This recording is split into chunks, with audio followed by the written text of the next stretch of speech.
Vamos lá. José Cobori analisa a era Trump, o início do fim do Império Americano. Vamos ver. Olá, pessoal. Donald Olá. Trump assumiu o comando dos Estados Unidos da América e já no discurso de posse expressou de forma inequívoca as suas posições ideológicas. Assinou já no primeiro dia vários decretos presidenciais oficializando as suas promessas de campanha. Afinal, o que acontecerá com o mundo nessa nova gestão de Donald Trump à frente dos Estados Unidos? Este é o assunto do vídeo de hoje. Adoro essa abertura.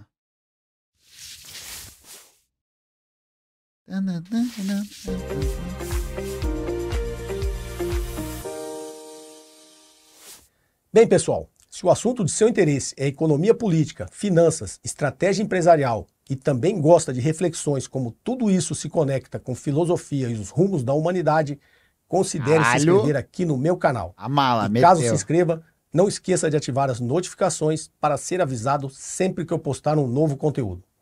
Não esqueça de deixar o like e fazer os seus comentários aqui abaixo.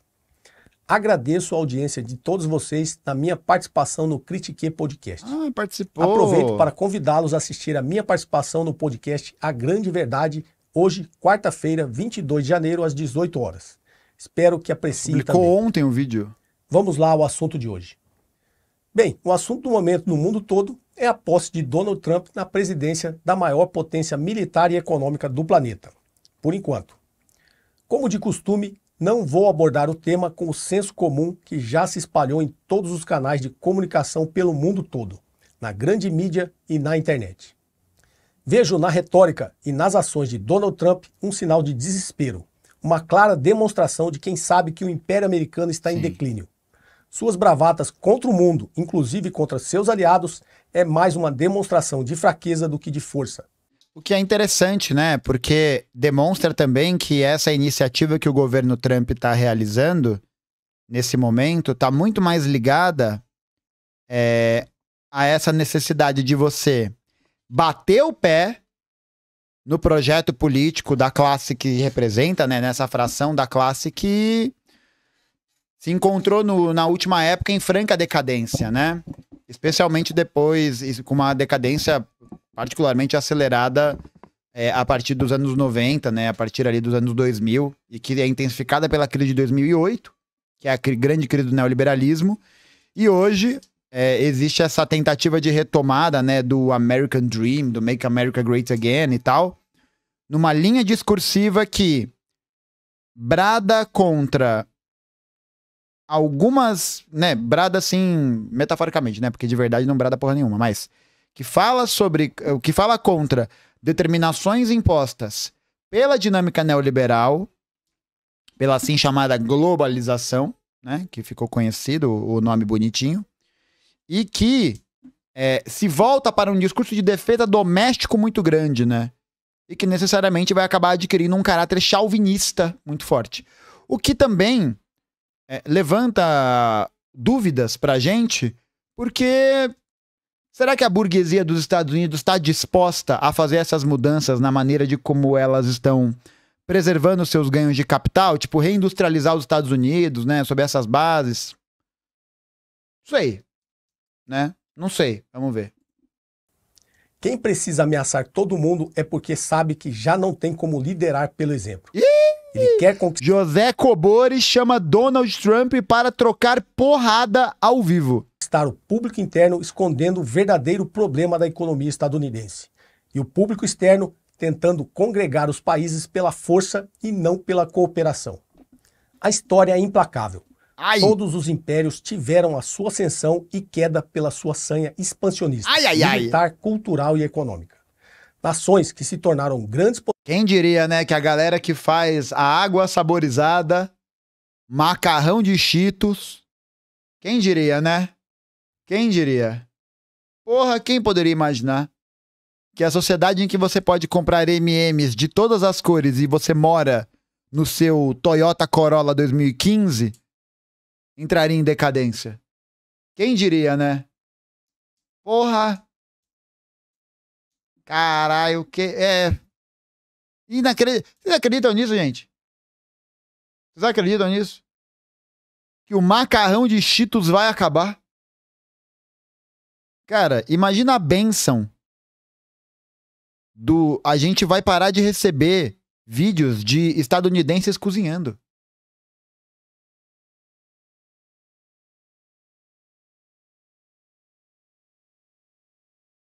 Porra. Isso é uma bênção, cara. Isso é uma bênção. Potências, a partir de certo momento, começaram a cavar sua própria queda na medida em que se tornaram insaciáveis na busca de mais riquezas, solapando a soberania de outras nações. Foi assim com o Império Romano e mais recentemente com o Império Britânico, que perdeu a sua hegemonia na Segunda Guerra Mundial, sendo substituído pelo início do Império Americano. E aqui é importante, perdeu a sua hegemonia não significa que o império caiu. Porque o capital inglês está espalhado em vários lugares do mundo ainda, sob vários territórios. Mas a hegemonia não pertence mais a ele. O acordo de Bretton Woods, que elegeu o dólar como unidade de troca global, colocou os Estados Unidos em vantagem econômica frente às demais nações do mundo. Só assim também, né? Iniciava a Guerra Fria, com a União Soviética contrapondo a potência capitalista ocidental. Bretton Woods foi vigente até 15 de agosto de 1971, quando os Estados Unidos aboliram unilateralmente a conversibilidade do dólar em ouro.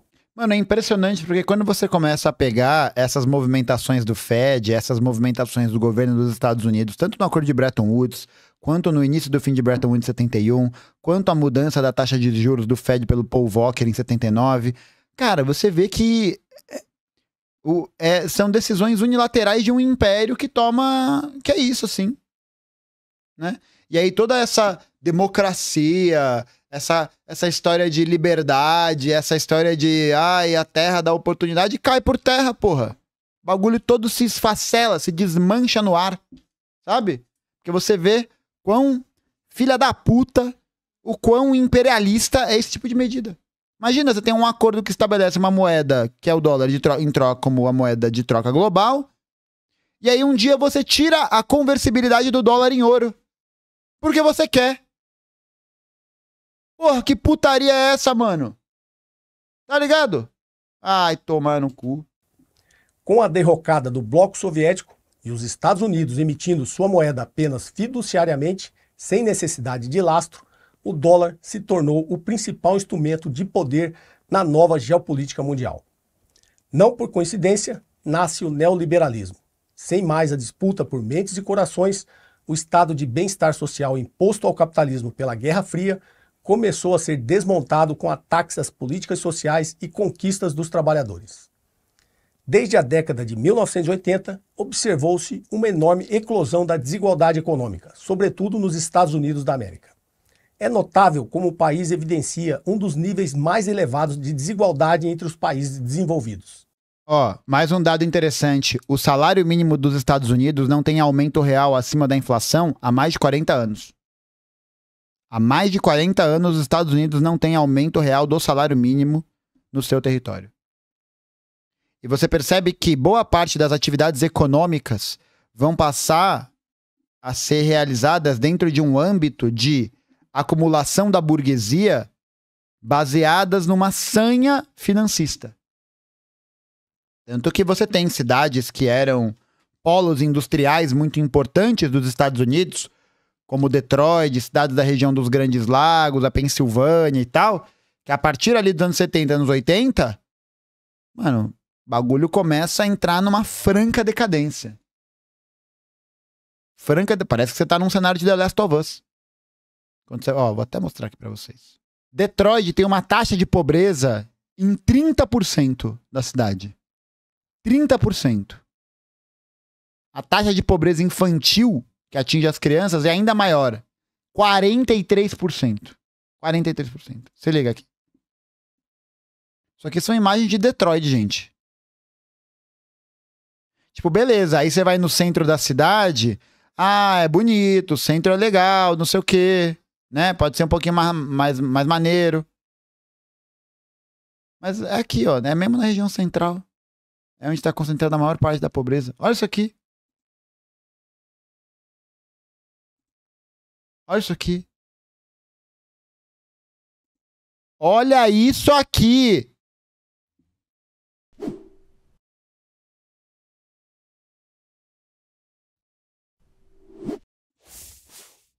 Puta merda, olha.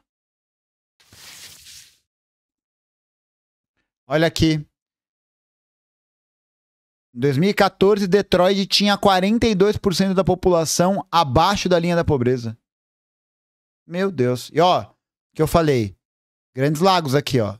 Tem 1, 2, 3, 4, 5. Aqui, ó. Cidades que eram tipicamente industriais. Então essa movimentação que a gente vê no neoliberalismo, né? Deixa eu voltar aqui a tela. Essa movimentação que a gente começa a ver a partir dos anos 80, pelo governo Reagan, é uma movimentação que vai atacar severamente vários tipos de programa social e várias capacidades de investimento que o Estado tinha sobre esses programas. Ao mesmo tempo em que você tem um aumento galopante do policiamento. E olha só, que coincidência, né? Você tem o ataque às políticas sociais nos anos 80, você tem a destruição da assistência do Estado que havia sido consolidada até os anos 70. Nos anos 80, você tem o American Dream surgindo, né? O Make America Great Again. E aí a desigualdade começa a pegar pra caralho. E, claro, ela vai pegar muito mais as populações que são originárias de comunidades imigrantes, dos trabalhadores, muitas vezes trabalhadores negros, trabalhadores indígenas. Você pega tudo isso. Aí, a partir da metade dos anos 80, da década de 80 pra frente, o que você tem? O início, o início não, né? Mas o aprofundamento da política de encarceramento em massa. O aumento da política de encarceramento em massa. Para poder impedir que qualquer um desses grupos que tenham sido afetados por essas dimensões e dinâmicas de pobreza possam, né, se levantar. Olha aqui, vou puxar mais um.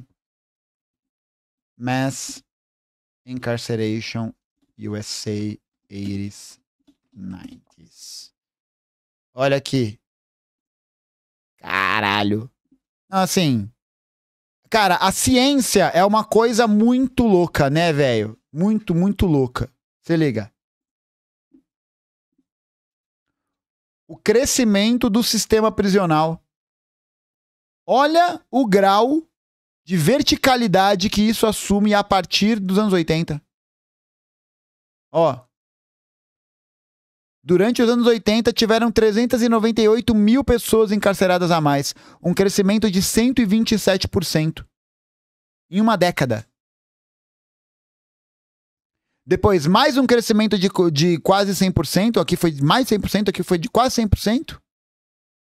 E agora você imagina qual que é o nível de violência urbana que essa política gera, né? Porque você está empobrecendo cada vez mais as pessoas, você está jogando elas numa situação de marginalidade cada vez maior, você está prejudicando e desvalorizando a força de trabalho. Hoje, o trabalhador médio dos Estados Unidos precisa ter 2, 3 empregos para conseguir pagar um aluguel, trabalha em 3 turnos, não tem direito trabalhista, não tem aposentadoria, não tem sistema de saúde público, não tem porra nenhuma. Tem nada. Olha isso aqui. E é claro, né? A guerra às drogas. A intensificação do discurso da guerra às drogas. Que vai criar um subterfúgio, que vai criar uma justificativa científica legal, entre aspas, né? Para poder viabilizar, para poder aumentar o encarceramento das pessoas, sobretudo dos trabalhadores e trabalhadoras negros dos Estados Unidos. Porque no final das contas é isso, a guerra às drogas, ela, mais uma vez aí, né? As drogas vencendo a guerra às drogas. O documentário 13ª Emenda sobre isso é muito bom. Mas é interessante, né? A gente ver como esse aumento da população carcerária está associado com o processo de aprofundamento das políticas neoliberais. Porque enquanto a política neoliberal retira dinheiro do Estado para a prestação do serviço público e privatiza-o na mão de empresas, conglomerados, organizações privadas, ele aumenta o investimento do Estado. Ele aumenta o investimento do Estado. Aonde? No policiamento. No aumento do uso das forças de repressão e de segurança. É a guerra de classe se intensificando cada vez mais. Seja pela articulação da estrutura econômica, política, né, pelas políticas decididas pelo governo, etc, etc, quanto por esse cenário aqui.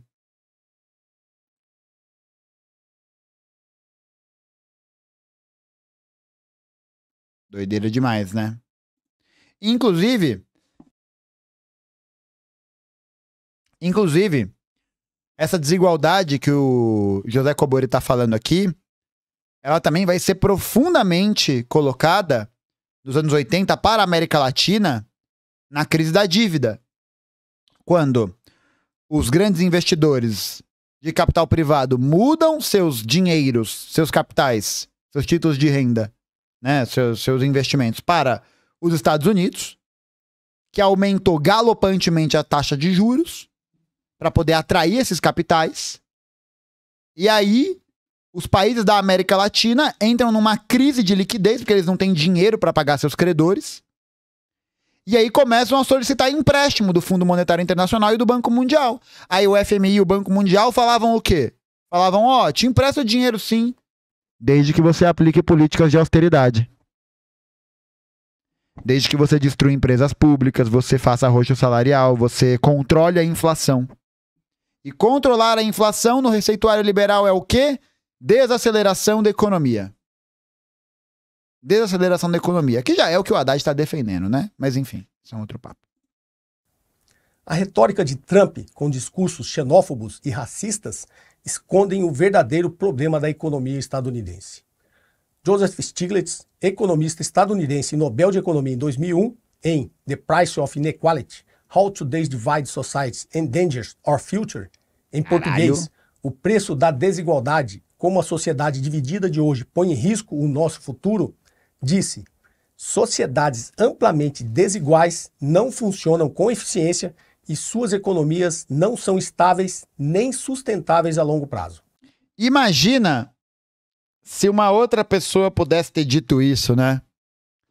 Vocês conseguem imaginar se alguém, sei lá, mais ou menos ali uns 80 anos... 80, não mais, né? Mais. 100 a mais também. 150, né? Vocês já conseguiram imaginar se há 150 anos atrás alguém não poderia ter dito uma coisa mais ou menos parecida com essa, né? Vocês já imaginaram isso? Se alguém tivesse dado essa canetada há um tempo atrás? Mas aí, gente, a pergunta que eu me faço, eu acho que essa é a pergunta fundamental, é a gente entender, né? Quem que poderia ter dito uma coisa dessas, né? Quem? Vocês conseguiriam me responder aqui? Quem? Olha pra mim. Olha pra mim. No fundo dos meus olhos, pra dentro da memória te levei. Amor, você me tentou. Oh, Karl Marx.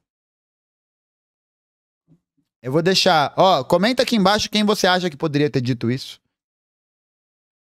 Há 150 anos atrás. Comenta aí. Um abraço pro vocalista da banda LS Jack. Um abraço. Sincero e honesto. Que quase morreu. Foi fazer um procedimento estético. Teve acho que um choque anafilático. Quase morreu. Lembro disso até hoje. E a volta dele cantando no programa da Xuxa. Porra. Momento foda, velho. Momento foda. Um abraço pra você, querido. Tamo junto. O capitalismo americano, que eles tentam impor ao resto do mundo, é o cerne do problema dos Estados Unidos. O capitalismo. Capitalismo, tá? Porque não é dos Estados Unidos, é o capitalismo. Países com níveis elevados de desigualdade tendem a apresentar desempenho insatisfatório em indicadores de mobilidade social, direitos humanos, segurança, saúde, educação, entre outros. Quem diria, né? Cara, impressionante. E se tivesse alguém que tivesse escrito... Aqueles que se encontram na porcentagem mais pobre acabam pagando um preço muito alto pelos efeitos danosos da desigualdade na economia. A partir das disparidades de distribuição de renda e riqueza, a intensificação da mobilidade social restringida e oportunidades desiguais. Dados do Federal Reserve, o Fed, mostram que em 1989 a fortuna dos 0,1% mais ricos somava deve ter subido pra caralho, subiu pra caralho. E era 2,26 vezes maior do que a dos 50% mais Agora pobres, subiu muito 780 bilhões. No final de 2022, o valor era de 17,6 trilhões, Puta que pariu. mais de 4 vezes maior que a riqueza dos 50% mais pobres da população dos Estados Unidos, 4,16 trilhões. Caralho. A desigualdade de resultados entre a geração de hoje é a fonte da vantagem injusta recebida pela próxima geração. Caneta. A distribuição irregular de renda e a acumulação desproporcional de capital, em particular a riqueza privada, fez com que os Estados Unidos fossem o país com o maior aumento da desigualdade a partir da década de 80. Por conseguinte, esse problema... E isso, olha só, tem tudo a ver com processos sistemáticos de ataques não só à distribuição da renda, por si só, né? Porque a grande questão é como que essa renda, ela vai sendo... Como que esses caras conseguem concentrar essa riqueza? Eles conseguem concentrar cada vez mais essa riqueza a partir do momento que eles ganham uma capacidade de expansão e do uso do seu capital como capital adiantado para gerar mais capital. Acho que é uma característica interessante a gente ver como que os donos das Big Techs hoje em dia, por exemplo, são homens que detêm muito capital adiantado. Tem muito capital. Muito, muito capital. E que permite com que eles possam utilizar esse capital a seu bel prazer. Capacidade de multiplicação que são gigantescos. E isso foi obtido graças a um processo que atacou a valorização da força de trabalho. Um processo que atacou os modelos de organização da classe trabalhadora nos Estados Unidos e no mundo todo. A destruição do sindicalismo. A gente tem o ataque aos direitos trabalhistas. Você tem uma série de movimentações de força da burguesia, seja pela política econômica, pela cultura, pela polícia, por tudo isso, que está tudo relacionado na mesma coisa, muito intensificados nesse período. Muito intensificados. E isso faz com que haja essa possibilidade de enriquecimento cada vez maior desses capitalistas, que vão pagar menos salário para os seus funcionários, que vão precarizar a força de trabalho, que vão, portanto, gastar menos dos seus recursos no seu capital variável, que são seus trabalhadores, e a partir de um processo de incremento das horas trabalhadas, da precarização, né, que vai fazer com que esses trabalhadores trabalhem mais, ganhem menos, e essa geração de mais valor seja redirecionada novamente em maior quantidade, em maior volume para os capitalistas. E aí cria situações como essas, em que os estadunidenses vivem de crédito, vivem de empréstimo bancário e passam a vida toda pagando a hipoteca. Passam a vida inteira pagando os empréstimos que eles solicitam nas empresas de cartão de crédito, na hipotecagem da casa. E se dá uma crise econômica, se ele perde o emprego, por exemplo, por qualquer razão que seja um emprego de merda que ele tem, o que ele vai ter que fazer? Arrumar outro 2 empregos. Vai precisar sair da casa. Vai se endividar. Vai pobreza. E assim vai. E assim vai. E assim vai. Além de afetar a economia, afeta a segurança e a doutrina democrática de um país. E demonstra também, né, como essa doutrina democrática, ela nada mais é do que um teatro, né? É a liberdade e a democracia para você ser pobre. Para você poder ter a possibilidade de consumir coisas e, ao mesmo tempo, você se consumir cada vez mais para consumir coisas. O trabalho no capitalismo, ele tem necessariamente essa dimensão. É o consumo do sujeito para que o sujeito consuma mercadorias. O sujeito trabalha para poder satisfazer suas necessidades que são externas ao seu próprio trabalho. Ele trabalha para satisfazer suas necessidades animais. Para poder comer, para poder ter onde morar, para poder ter aquilo que é básico da sua sociabilidade. Básico. Por isso que no capitalismo, o que acontece é, quanto mais se incrementa a produção de mercadorias, quanto mais o trabalho sob esse regime cresce, mais o sujeito se desumaniza. Mais o sujeito histórico vai se tornando ele mesmo objetificado. A vida dele não vale nada. Porque a vida dele é uma mera mercadoria que vai ser utilizada, né, a mercadoria da força de trabalho, que vai ser utilizada para produzir mais mercadorias. E assim, o processo vai. Né? Então veja, a questão não é só o problema do consumo, do ponto de vista moral, né? Ah, ser ou não ser consumista, né? Comprar ou não comprar coisas, tomar ou não tomar banho de 10 minutos. Não é isso. O problema não é esse. O problema é que o estranhamento que é gerado pelo modo de produção capitalista, por essa relação na produção da mercadoria, acontece na produção do objeto, porque o trabalhador não tem acesso a esse objeto é estranho a ele, né? O produto do seu trabalho é estranho a ele, mas o próprio ato da produção é estranho a ele. A própria forma de como ele existe no trabalho, antes do objeto ficar pronto, é o que permite com que haja esse estranhamento com o objeto. É o ato do trabalho que é estranhado pelo trabalhador. Isso é a alienação. Esse é o estranhamento. E que faz com que essas relações pareçam naturais, orgânicas. E elas não são.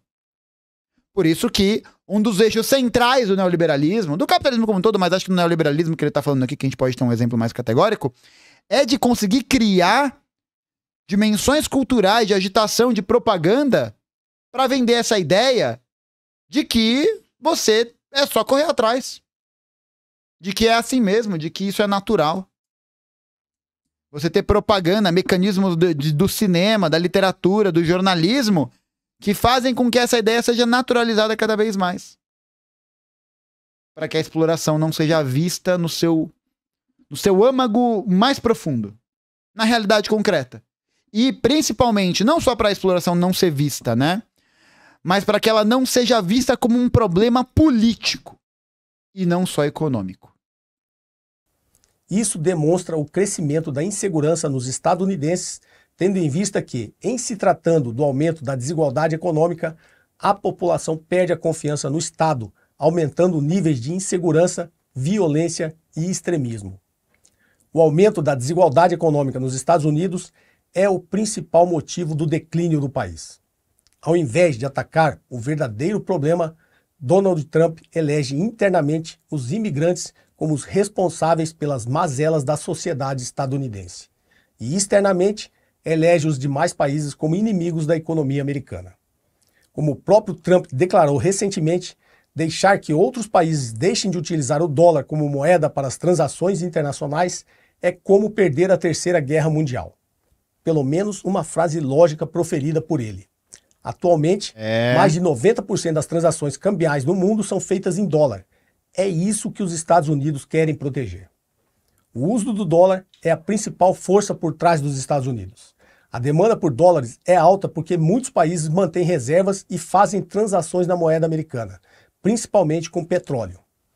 Os Estados Unidos só precisam imprimir dólares para pagar as suas contas, diferente do restante dos países que precisam proteger as suas moedas.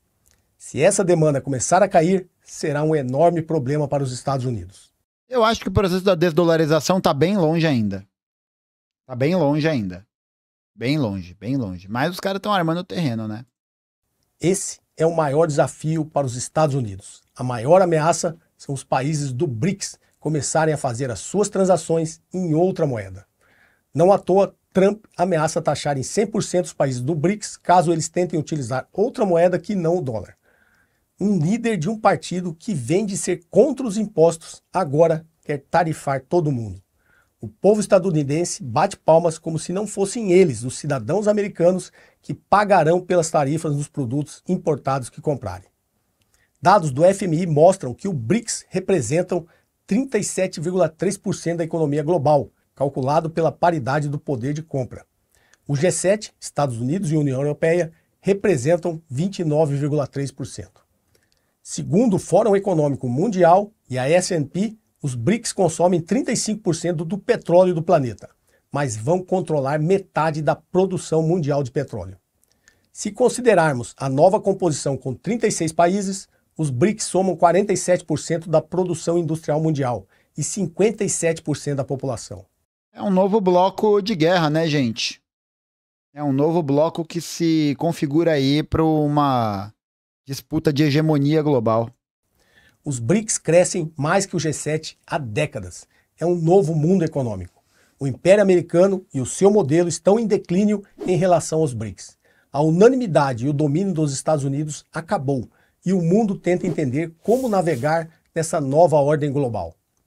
A ideia de que os Estados Unidos estão tão à frente dos outros países por sua potência militar e pode impor a sua vontade ao resto do mundo é coisa do passado. Os Estados Unidos regressiva. Não podem mais decidir como o mundo será. Eu acho forte falar isso, mas de fato tem uma decadência acelerada, né? Acho que o foda é que os Estados Unidos têm bases militares, né, em todo o planeta Terra. Então, por mais que exista esse limite, talvez, né, do pensamento da gestão econômica e tal, você tem uma nação que é toda fundada dentro de uma mitologia relacionada com a guerra, né?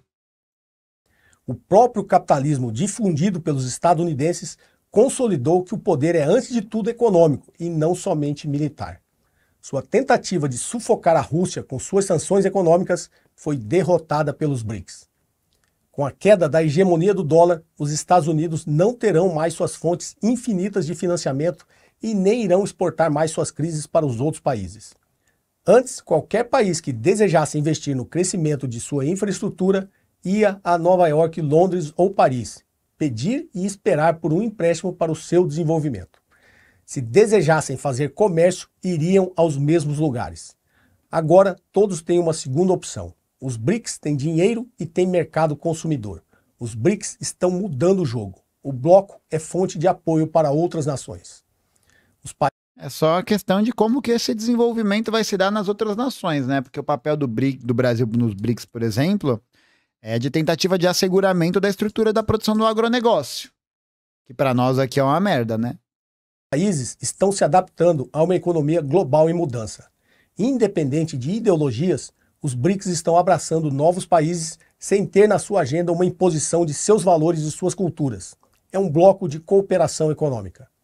Enfim, na minha visão pessoal, as ameaças de Donald Trump dizem muito sobre o declínio do Império Americano. Tentar demonstrar força nesse momento é muito mais um sinal de fraqueza. Sua retórica está eivada de sua crença imperialista e reacionária. Caralho. A história segue, o mundo evolui e Trump é apenas o mensageiro do início do fim do Império Americano. O mundo evolui, eu acho muito forte, né? A gente não pode cair muito nesse papo de que a história é sempre a obra do progresso humano, é a prova da evolução, da mudança positiva, né? Porque acho que isso é depositar também num futuro não garantido tudo que a gente pode fazer ou deveria fazer, né? Mas só isso. Espero que a reflexão de hoje possa estimular em você um pensamento crítico melhor. O que você achou do conteúdo de hoje? Se você gostou, clique no like e não deixe de fazer os seus comentários aqui abaixo. Merece o like. Se você ainda não é inscrito no meu canal, inscreva-se e ative as notificações para receber os novos conteúdos em primeira mão. Um forte abraço e até o próximo vídeo. Valeu! Um abraço, José Cobori. Muito bom, hein? Muito bom. Fala bem demais, velho. O cara é bom demais.